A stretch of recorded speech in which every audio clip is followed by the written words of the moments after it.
வணக்கம் ஃப்ரெண்ட்ஸ். நமக்கு இந்த ஃபீல்டு அசிஸ்டன்ட் ரிசல்ட்டுக்காண்டி வெயிட் பண்ணியிருந்தோம். அதனால் இன்றைக்கி நமக்கு இந்த மாதம் வராது அப்படிங்கிற மாதிரி டிஎன்பிசிலேருந்து அப்டேட் பண்ணிட்டாங்க. ஏப்ரல் 2026 அப்படிங்கிறது தான் சொல்லியிருக்காங்க. ஸோ நெக்ஸ்ட் மந்த் தான் ரிசல்ட் வரும். அது எலெக்ஷனுக்கு முன்னாடி வருதா அப்புறம் எலெக்ஷன் முடிஞ்சு அப்புறம் வருதா அப்படிங்கிறது தெரியல. எக்ஸாக்டாக சொல்ல முடியாது. மேபி என்னோட கெஸ்ஸிங் என்னென்னா எலெக்ஷனுக்கு அப்புறம் தான் வரும் அப்படிங்கிற மாதிரி தான் தோணுது. ஸோ பார்க்கலாம். எல்லோரும் இப்போவே கொஞ்சம் ப்ராக்டிஸ் பண்ணுங்கள். ரிசல்ட்டு தள்ளி போகிறது ஒரு வகையில் நல்லது தான். ஏன்னா நிறைய பேர் ப்ராக்டிஸ் பண்ணுறவங்களுக்கு தெரியும் கொஞ்சம் கஷ்டமாக தான் இருக்கும். ஸோ உங்களுக்காக கொஞ்சம் எக்ஸ்டெண்ட் பண்ணுறதுனால நீங்கள் கொஞ்சம் நல்லாவே ப்ராக்டிஸ் பண்ணுவீங்கன்னு நினைக்கிறேன்.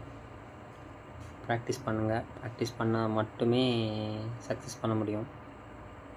ஸோ ஃபிசிக்கலாக நல்லா பண்ணிங்க அப்படின்னா நல்லா பெஸ்ட்டாக ஸ்கோர் வரும்.